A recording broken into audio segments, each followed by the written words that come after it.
The sleek helicopter descended onto the corporate helipad as gasps erupted from the crowd below. At the controls sat Marcus Reyes, the same man who had quietly mopped their floors for 3 years. As he expertly landed the aircraft, CEO Victoria Stone's face drained of color. She remembered her mocking challenge with perfect clarity: "Fly this helicopter and I'll marry you." Now, standing before her employees in designer heels that suddenly felt unsteady, Victoria realized she'd gravely misjudged the humble man who'd hidden his extraordinary past from everyone, including her. If you're already captivated by this unexpected turn of events, make sure to hit that like button and subscribe to see more stories of hidden talents, second chances, and promises that change lives forever. Victoria Stone had built Pinnacle Innovations from the ground up. At 35, she commanded respect in every boardroom she entered, her reputation for brilliance matched only by her demanding nature. The company's sleek headquarters in downtown Chicago reflected her aesthetic: all glass, steel, and perfection. Nothing out of place was tolerated, especially not people who didn't fit her vision of success. Marcus Reyes moved through the building's corridors each evening with practiced invisibility. At 42, his salt and pepper hair and weathered hands suggested a life of manual labor. His janitor's uniform hung loosely on his lean frame as he methodically cleaned each floor, starting from the top executive level and working his way down. He smiled politely when acknowledged, which wasn't often, and kept to himself. The employees of Pinnacle barely registered his presence. He was simply part of the building's machinery, as unremarkable as the elevators or air conditioning. Victoria often worked late, driving her team to exhaustion while pursuing the next breakthrough that would cement Pinnacle's dominance in the tech industry. On one such evening, she emerged from her office at midnight to find Marcus quietly mopping the corridor outside her door. "Still here?" she asked, more as an observation than a question. "Yes, ma'am," Marcus replied, keeping his eyes on his work. "Just finishing up." Something about his calm demeanor irritated Victoria that night. Perhaps it was the contrast to her own frenetic energy, or maybe it was the failed negotiation she'd just concluded with their Japanese partners. Whatever the reason, she found herself lingering, watching him work with methodical precision. "Don't you ever want more than this?" she asked suddenly. Marcus paused, looking up with quiet eyes. "More than what, Miss Stone?" "This." She gestured vaguely at his mop, his uniform. "Cleaning up after other people. Don't you have ambitions?" A small smile touched his lips. "Everyone has ambitions, Miss Stone. They just take different forms." His philosophical response further irritated her. "Right. Very profound. I'm sure mopping floors was your childhood dream." Marcus resumed his work without responding, which somehow made Victoria feel both victorious and petty simultaneously.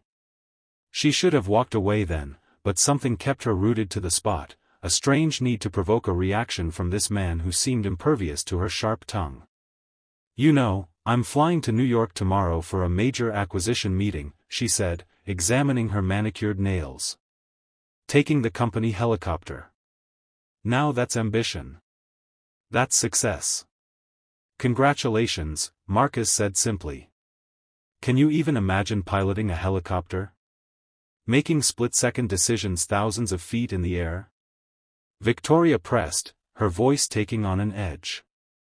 "That's what separates people like me from people like you. The ability to rise above." For the first time, something flickered in Marcus's eyes, not anger, but something more complex. He straightened, resting his hands on the mop handle. "I can imagine it quite well, actually," he said quietly. Victoria laughed, the sound sharp in the empty corridor. "Right. And I suppose next you'll tell me you're secretly a helicopter pilot." "I was, yes." The simple statement hung in the air between them. Victoria's laugh faltered, but her skepticism remained firmly in place. "Sure you were. And I'm secretly the Queen of England." She shook her head, suddenly bored with the conversation. "Look, there's no shame in being exactly what you are. Not everyone is meant for greatness. As she turned to leave, Marcus spoke again, his voice still measured but with a new firmness. We all have chapters in our lives that others don't see, Miss Stone. Something in his tone made Victoria turn back. For a brief moment, she saw something in his stance, a dignity that seemed at odds with his current position. But the moment passed, and her irritation returned. "Tell you what, Janitor," she said, the title deliberate and dismissive. "Fly this helicopter tomorrow, and I'll marry you." She laughed at her own absurd challenge. "How's that for ambition?" Without waiting for his response, Victoria strode toward the elevator, the click of her heels echoing in the empty hallway. Behind her, Marcus resumed his mopping, his expression unreadable. The next morning dawned clear and bright, perfect conditions for flying. Victoria arrived at the company's private helipad on the roof, her mind already racing through the acquisition details. Her assistant, Zoe, hurried alongside her, tablet in hand. "The pilot called in sick," Zoe announced anxiously. "But the company's sending a replacement. He should be here any minute." Victoria checked her watch impatiently. "We can't be late for this meeting, Zoe. This acquisition is worth billions." I know. They assured me he's one of their best." As they waited, Victoria paced the helipad, the wind whipping her carefully styled hair. When the roof access door finally opened, she turned with a ready reprimand on her lips, only to freeze in disbelief. Marcus Reyes walked toward them, but not in his janitor's uniform. Instead, he wore the crisp, professional attire of a helicopter pilot, complete with aviator sunglasses and an official ID badge from the charter company. "Good morning, Miss Stone," he said calmly. "I'll be your pilot today." Victoria stared, certain this was some elaborate prank. "What is this? Where's the real pilot?" "I am the real pilot," Marcus replied, his voice carrying the same quiet confidence she'd heard the night before. "I work part-time for Executive Air when they need backup. They called me this morning." Zoe looked between them, confusion evident on her face. "Do you two know each other?" "He's our janitor," Victoria said flatly. "I'm both," Marcus corrected gently. "Janitor at night, pilot when needed. Now, shall we go through the pre-flight briefing? We're already running behind schedule." Victoria felt as though the ground beneath her had suddenly tilted. The man she'd mocked less than 12 hours ago now held her schedule, and potentially her safety, in his hands. She glanced at the helicopter, then back at Marcus. "This is ridiculous. I'm calling Executive Air." "Feel free," Marcus said, handing her his company ID. "But we're losing valuable time, Miss Stone. And I believe you have an important meeting in New York." Victoria snatched the ID, examining it closely. Everything appeared legitimate: his pilot's license, his certifications, his employment verification. She looked up at him, searching for any sign of deception, but found only professional composure. "Fine," she said finally, thrusting the ID back at him. "But if this is some kind of joke." "It's not a joke, Miss Stone. Aviation safety never is." He gestured toward the helicopter. "After you." With extreme reluctance, Victoria followed him to the aircraft. Zoe trailed behind, wide-eyed and clearly struggling to reconcile the janitor she barely noticed with this confident pilot. As they boarded, Marcus went through the safety procedures with practiced ease, his hands moving over the controls with familiar precision. "How long have you been flying?" Zoe asked, clearly fascinated by this revelation. "About 20 years, Marcus replied as he completed his pre-flight checks. 20 years? Victoria couldn't keep the disbelief from her voice. "And you work as a janitor?" Marcus met her gaze briefly before returning his attention to the controls. "Life takes unexpected turns, Miss Stone. Sometimes we end up on paths we never anticipated." Before she could respond, he was communicating with air traffic control, his voice crisp and professional. Moments later, the rotors began to spin, and Victoria felt her stomach tighten. She was actually going to fly with the man who mopped her floors. As the helicopter lifted smoothly into the air, Victoria gripped her seat, watching Marcus intently for any sign of incompetence. But his handling of the aircraft was flawless, his movements confident and precise as they rose above the Chicago skyline. The morning sun glinted off the glass towers below, the city shrinking as they gained altitude. "Beautiful morning for flying," Marcus commented, his focus unwavering. "We should have clear conditions all the way to New York." Victoria said nothing, her mind racing. Who was this man? How had she so completely misjudged him? And more disturbingly, what had possessed her to make that ridiculous marriage comment? Surely he wouldn't take that seriously. It had been an absurd joke, nothing more. As they flew east over Lake Michigan, the water stretching endlessly below them, Victoria found herself studying Marcus's profile. In the cockpit, he seemed transformed, his posture straighter, his presence commanding. This was clearly a man in his element, far from the quiet figure who blended into the background at Pinnacle. "Why?" she asked finally, unable to contain her curiosity any longer. "Why work as a janitor if you can do this?" Marcus was silent for a moment, his eyes on the horizon. "The janitor position offers stability and benefits. Pilot work can be irregular, especially for someone with my particular background." "What background is that?" He glanced at her briefly. "Military. I flew combat helicopters for 15 years. Afghanistan, Iraq, some places that don't officially exist on mission reports." Victoria felt her preconceptions crumbling further. Military pilot to corporate janitor. That's quite a career change. Life changes. We adapt. His tone suggested there was more to the story, but he didn't elaborate. The rest of the flight passed in relative silence, Victoria lost in thought as she processed this new information. When they approached New York, Marcus handled the complex airspace with ease, communicating professionally with air traffic control and executing a perfect landing at the Manhattan heliport. As the rotors slowed, he turned to her. "We've arrived on schedule, Miss Stone. Your meeting is at the Blackstone building, correct? There should be a car waiting." Victoria nodded, still somewhat dazed by the morning's revelations. As she gathered her belongings, a sudden thought struck her. "Will you be flying me back to Chicago?" "No," Marcus replied. "Another pilot will handle your return flight. I'm only filling in for the morning shift." "I see." Victoria hesitated, unaccustomed to the feeling of being wrong-footed. "Well, thank you for the safe flight." "Just doing my job, Ms. Stone." There was no sarcasm in his voice, no hint that he was enjoying her discomfort. As Victoria stepped out of the helicopter, she turned back impulsively. "About what I said last night." "No need to mention it," Marcus interrupted smoothly. "We all say things we don't mean sometimes." With that, he turned his attention back to the controls, effectively dismissing her. Victoria stood for a moment, strangely reluctant to leave, before Zoe gently steered her toward the waiting car.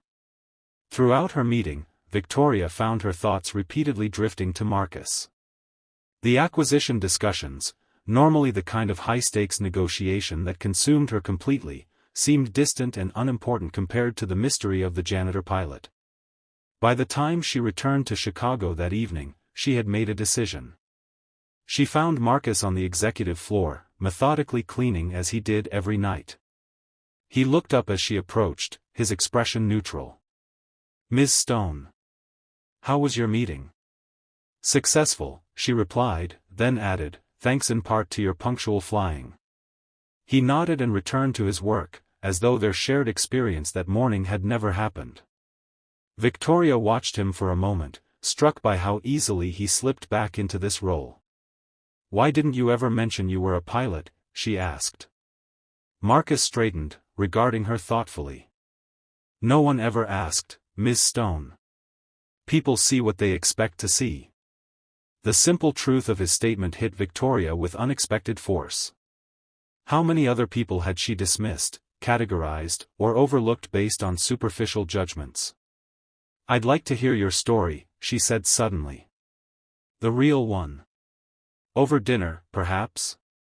Marcus raised an eyebrow, clearly surprised by the invitation. Why? It was a fair question, and one Victoria wasn't entirely sure she could answer. "Because I was wrong about you," she said finally. "And I don't like being wrong without understanding why." A small smile touched his lips. "That's honest, at least." He considered for a moment. "All right, Miss Stone. Dinner it is." 2 evenings later, Victoria found herself in a small, unassuming restaurant in a part of Chicago she rarely visited. Marcus had suggested the place, a family-owned Cuban establishment tucked between a laundromat and a second-hand bookstore. The interior was warm and inviting, with faded photographs on the walls and the rich aroma of slow-cooked meats and spices filling the air. Marcus arrived precisely on time, dressed in simple but neat civilian clothes, dark jeans and a blue button-down shirt that brought out the depth in his eyes. Without his janitor's uniform or pilot's attire, he looked different again, more relaxed, yet somehow more substantial. "This place has the best ropa vieja in Chicago," he said as they were seated. "My mother would approve, and she was very hard to impress when it came to Cuban food." "You're Cuban?" Victoria asked, realizing how little she knew about him. "Half. My mother came from Havana in the 70s. My father was from Arizona. They met when he was stationed at Guantanamo." He smiled at a passing waitress, exchanging a few words in Spanish before turning back to Victoria. "I grew up between both worlds." As they ordered and began to eat, Marcus's story gradually unfolded. He had joined the army at 18, discovered an aptitude for flying, and eventually became one of the military's top helicopter pilots, specializing in high-risk extraction missions.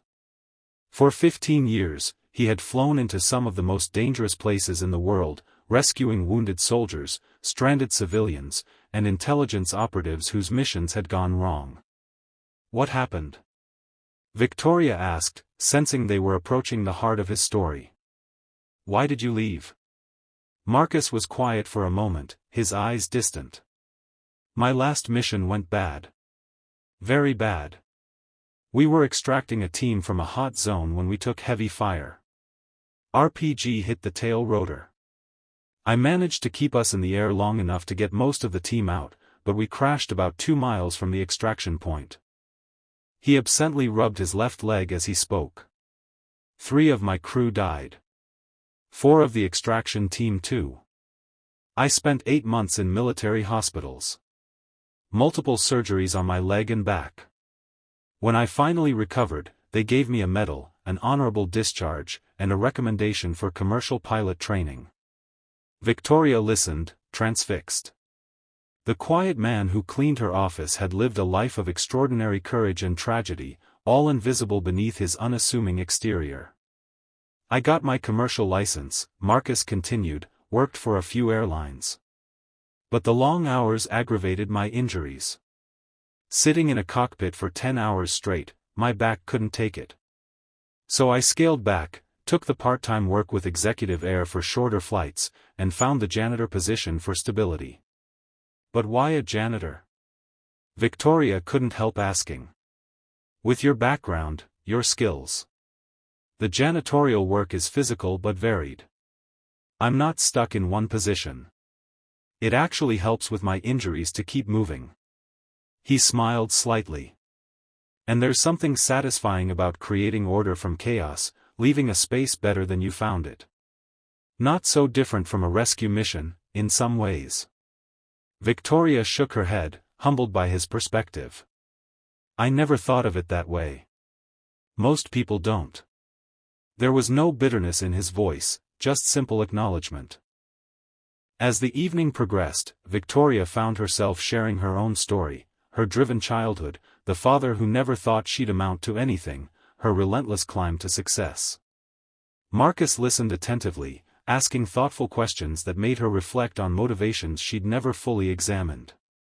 "So we're both trying to prove something," he observed as they finished their coffee. "You to the world, me to myself." Victoria smiled, struck by his insight. "I suppose we are." When they parted that night, something had shifted between them, not romance, not yet, but a foundation of mutual respect and understanding that felt more valuable than any business deal Victoria had ever closed. Over the following weeks, they began a cautious friendship. Victoria found herself looking forward to their conversations, sometimes brief exchanges when she worked late, other times longer discussions over coffee or dinner. Marcus never treated her with the deference her position usually commanded, nor with resentment for her earlier dismissiveness. As their friendship deepened, Victoria began to see Pinnacle, and her life, through new eyes. The employees she had previously viewed as mere assets became individuals with their own stories and hidden depths. She found herself greeting the security guards by name, asking about their families, noticing the administrative staff who arrived early to prepare the office before anyone else. Marcus, meanwhile, maintained his dual life with quiet dignity. On the nights he wasn't working at Pinnacle, he sometimes flew emergency medical transports, using his combat experience to navigate difficult conditions when regular medevac pilots couldn't fly. He never boasted about these missions, but occasionally Victoria would notice the fatigue in his eyes and learn he'd spent the previous night flying a critically ill child to a specialized hospital. 6 months after their helicopter flight, Pinnacle faced its greatest crisis. A major product launch failed spectacularly, the company's stock plummeted, and investors began demanding Victoria's resignation. The board called an emergency meeting, and Victoria found herself fighting for her professional life. That evening, after a brutal day of accusations and ultimatums, she remained in her office long after everyone else had left. Everyone except Marcus. "Bad day?" he asked quietly as he emptied her trash can. Victoria laughed bitterly. "You could say that. The board's given me 48 hours to present a recovery plan or clean out my desk." Marcus nodded, considering her words. "What will you do?" "I don't know," she admitted, the fight suddenly draining from her. "Maybe they're right. Maybe I've lost my edge." Marcus set down his cleaning supplies and took the seat across from her desk, something he'd never done before. "Tell me about the product. What went wrong?" Victoria found herself explaining the technical issues, the marketing missteps, the competitive pressures. Marcus listened intently, asking occasional questions that surprised her with their insight. "You know," he said finally, "this reminds me of a mission in northern Afghanistan. We were supposed to extract a team from a mountain outpost, but a storm moved in unexpectedly. Command wanted us to abort. What did you do?" Victoria asked. "I found another way in. There's always another approach if you're willing to look for it." He smiled slightly. "Sometimes the best path forward isn't the one on your map." They talked for hours, Victoria sketching ideas as Marcus offered perspectives she'd never considered. By dawn, they had outlined a radical pivot, one that would repurpose the failed technology for an entirely different market. 2 days later, Victoria presented the plan to the board. It was risky, unconventional, and ultimately successful. Within 6 months, Pinnacle had not only recovered but expanded into new territory. Victoria's position was secure once more, her reputation enhanced by what the business press called her brilliant strategic pivot. Only she knew the truth, that her greatest innovation had come from a midnight conversation with the company janitor. As Pinnacle flourished, Victoria and Marcus's relationship evolved. They began spending time together outside work, hiking the forest preserves where Marcus could test his healing leg, attending jazz concerts that reminded him of his mother's favorite music, exploring small restaurants throughout Chicago's diverse neighborhoods. Victoria found herself laughing more, working slightly less, and viewing success through a different lens. Marcus, in turn, began accepting more flying assignments, his confidence in his abilities gradually returning. A year after their helicopter flight, Victoria made a decision. She called Marcus into her office one afternoon, unusual in itself as they typically spoke during his evening shift. "I have a proposition for you," she said when he arrived, looking somewhat out of place in his janitor's uniform amid her sleek executive decor. "I'm listening," he replied, his expression curious. "Pinnacle is expanding our emergency response division, the one we developed after the pivot. We need someone to head our aerial operations." She slid a folder across her desk. The position would involve training pilots, developing protocols for emergency situations, occasional flying when needed. The salary is substantial, the hours regular, and the work meaningful. Marcus opened the folder, scanning the job description. "This position reports directly to the CEO." "Yes," Victoria confirmed. "To me." He studied her face. "Why?" "Because you're the most qualified person I know," she answered simply. "And because Pinnacle would benefit from your experience, your perspective, and your integrity." Marcus closed the folder, his expression unreadable. "And what about us? Our friendship?" Victoria met his gaze steadily. "That's a separate question. One I hope we can explore regardless of your professional decision." After a long moment, Marcus nodded. "I'll think about it." 3 days later, he accepted the position. His transition from janitor to executive raised eyebrows throughout Pinnacle, but Victoria's unwavering support and Marcus's obvious competence quickly silenced the skeptics. Their personal relationship progressed more cautiously. Both carried scars from their pasts, Victoria from failed relationships sacrificed to her ambition, Marcus from the losses that had shaped his military career. They moved forward carefully, building trust through honesty and shared experiences. On the anniversary of their helicopter flight, Victoria arranged a surprise. She took Marcus to the helipad where they'd first begun their journey together. "What are we doing here?" he asked as they stepped onto the roof. Victoria gestured to the waiting helicopter, the same model he'd flown that day. "I thought we might recreate our first date. Only this time, I'd like you to teach me." Marcus raised an eyebrow. "You want to learn to fly?" "Just the basics," she said with a smile. "I think it's time I saw the world from your perspective." That evening, as Chicago's skyline glittered below them, Marcus guided Victoria through the fundamentals of helicopter flight. Her hands trembled slightly on the controls as she attempted to maintain a hover, the aircraft responding to her tentative inputs with gentle movements. "It's harder than it looks," she admitted, her respect for his skill deepening further. "Most worthwhile things are," he replied, his hand steady over hers on the cyclic. As the sun set, casting golden light across the cockpit, Victoria turned to him. "Do you remember what I said that night? My ridiculous challenge?" Marcus laughed softly. "Fly this helicopter and I'll marry you?" "Yes, I remember." "It was cruel and thoughtless," Victoria said, her expression serious now. "One of many misjudgments I've made."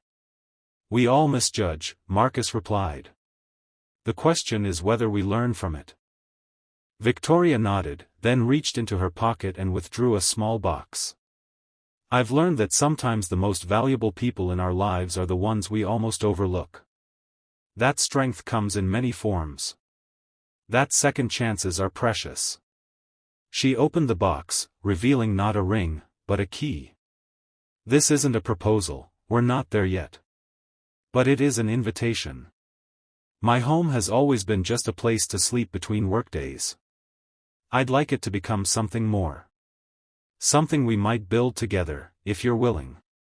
Marcus took the key, his weathered fingers closing around it gently. "I am," he said simply. 2 years later, they were married on the rooftop helipad where their story had begun. Victoria wore a simple ivory dress that caught the wind as they exchanged vows beneath the open sky. Marcus stood tall without the cane he'd occasionally used in bad weather, his military friends forming an honor guard with raised swords. Pinnacle's employees, from executives to the maintenance staff who had once been Marcus's colleagues, witnessed the ceremony. Among them stood Zoe, now Victoria's chief of staff, who had once watched in astonishment as the company janitor piloted them safely to New York. After the ceremony, a helicopter landed on the pad, not the corporate aircraft, but a restored military model that Marcus had helped rebuild with veterans from his former unit. The couple climbed aboard, Marcus taking the pilot's seat with Victoria beside him as co-pilot. As they lifted off, rising above the city where both had found unexpected second chances, Victoria thought about the journey that had brought them here. From mockery to respect, from judgment to understanding, from isolation to partnership. The helicopter banked gently over Lake Michigan, sunlight dancing across the water below. Victoria looked at her husband, at the quiet confidence with which he handled the controls, and knew that the greatest heights she'd ever reached had nothing to do with corporate success. "Where to now?" Marcus asked, his voice warm in her headset. Victoria smiled, her hand finding his between the seats. "Anywhere," she replied. "As long as we fly together." As their helicopter disappeared into the horizon, those watching from below couldn't help but feel they'd witnessed something rare and precious, a reminder that beneath the roles we play and the judgments we make lie human stories of remarkable depth and possibility. A reminder that sometimes, the most extraordinary people are hiding in plain sight, just waiting for someone to truly see them. The end. If this story touched your heart, please hit that like button and subscribe to our channel for more tales of unexpected connections, second chances, and the courage to see beyond appearances. Remember, the most important people in your life might be the ones you haven't truly noticed yet.